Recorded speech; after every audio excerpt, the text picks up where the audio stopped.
नमस्कार। आपके अपने YouTube चैनल समय की पुकार में मैं ओम कसारा आप सभी दर्शक बंधुओं का हार्दिक स्वागत और अभिनंदन करता हूं। कोरोना वायरस फैलाने संबंधी आरोपों के चलते पहले ही विश्व भर में बदनाम चाइना ने गलवान घाटी में बिना वजह भारतीय सैनिकों पर बर्बर हमला करके अपने ही पैरों पर कुल्हाड़ी मार ली है। ऐसा इसलिए क्योंकि चीन को यह सपने में भी अनुमान नहीं था कि भारतीय सैनिकों द्वारा उसे इतना करारा जवाब दिया जाएगा कि चीन के कई सैनिक असमय ही काल के गाल में समा जाएंगे और उन्हें भारी जानो माल का नुकसान उठाना पड़ेगा। यही नहीं, चीनी कम्युनिस्ट पार्टी ने अपनी पॉलिसी के तहत स्वयं को हुए नुकसान की सार्वजनिक घोषणा नहीं की, जिससे एक बारगी पूरे विश्व में यह संदेश गया कि इस हिंसक झड़प में सिर्फ भारत को ही नुकसान पहुंचा है। इससे जहां वैश्विक समुदाय में हिंदुस्तान के प्रति जबरदस्त सहानुभूति उपजी, वहीं चीन की छवि एक ऐसे आक्रामक देश की बन गई जो अपने पड़ोसियों की भूमि पर जबरन कब्जा करके विश्व शांति के लिए गंभीर खतरा बन रहा है। इसी दरमियान चीन द्वारा नेपाल के रुई, चांग व लुंगडेक गांव पर कब्जा कर लिए जाने संबंधी समाचारों ने इस बात की पुष्टि कर दी कि चीन अपनी विस्तारवादी नीति को अमली जामा पहनाने के लिए किसी भी हद तक गिरने को तैयार है। भारत के लिहाज से इसका सुपरिणाम यह हुआ कि अमेरिका जैसी महाशक्ति को अपने सैनिकों को यूरोप से हटाकर उन जगहों पर तैनात करने का निर्णय लेना पड़ा जहां से चीन की पीपल्स लिबरेशन आर्मी का आसानी से सामना किया जा सके। अमेरिका के विदेश मंत्री माइक पोम्पियो ने ब्रसेल्स फोरम में यहां तक कहा कि चीन के इस गंभीर खतरे को देखते हुए यूरोपीय यूनियन और अमेरिका को मिलकर काम करने की ज़रूरत है ताकि कोई भी कार्यवाही संयुक्त रूप से की जा सके। स्पष्ट है कि गलवान घाटी में हुई खूनी झड़प के बाद पूरी दुनिया में चीन के खिलाफ एक मजबूत गठजोड़ बनाने की तैयारियां शुरू हो चुकी है। इस बीच अमेरिका की ब्रेटपार्ट न्यूज़ ने अपनी एक रिपोर्ट में कहा है कि चीनी कम्युनिस्ट पार्टी द्वारा गलवान घाटी में मारे गए चीनी सैनिकों के नाम उजागर नहीं किए जाने से सैनिकों के परिजन काफ़ी परेशान व गुस्से में हैं।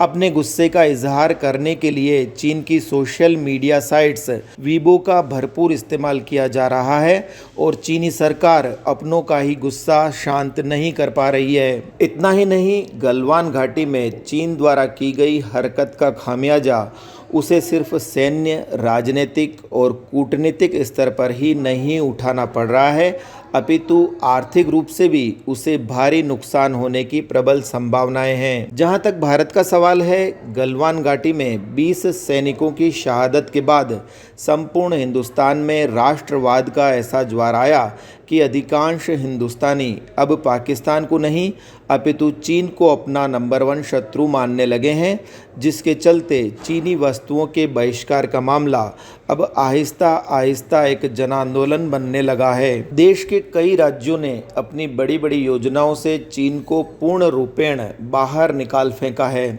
इसी प्रकार फार्मा, मोबाइल फ़ोन और सोलर एनर्जी उत्पादों संबंधी कंपनियां चीन से माल मंगवाना बंद कर रही है। इधर confederation of all India traders ने करीब 3000 ऐसी वस्तुओं की सूची बनाई है जिनका आयात बंद करवाकर दिसंबर 2021 तक चीन को 1 लाख करोड़ रुपए का झटका दिया जा सके। इनके अलावा भी भारत के कई ऐसे सेक्टर्स हैं जो अपने व्यापार में चीनी दखल को कम करने की कार्ययोजना पर बहुत ही तेज़ी से काम कर रहे हैं।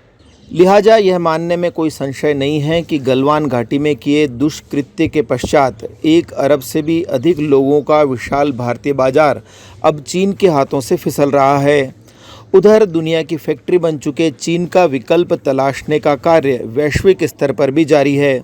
ऐसे में भारतीय उद्योगपतियों के समक्ष यह ऐसा सुनहरा अवसर है जब लॉकडाउन के पश्चात मंदी पड़ चुकी अर्थव्यवस्था को गति प्रदान करने के लिए वो घरेलू बाजार के साथ साथ इंटरनेशनल मार्केट पर भी अपना कब्जा जमा सकते हैं। यहाँ विशेष उल्लेखनीय बात यह है कि सुंदर पिचई, सत्यनारायण नडेला, शांतनु नारायण, राजीव सूरी व अजय पाल सिंह बांगा वो भारतीय हैं जो विश्व की नामचीन कंपनियों के सीईओ के रूप में अपनी सेवाएं दे रहे हैं और इन्हीं की बदौलत ये कंपनियां दिन दूनी व रात चौगुनी गति से तरक्की कर रही है।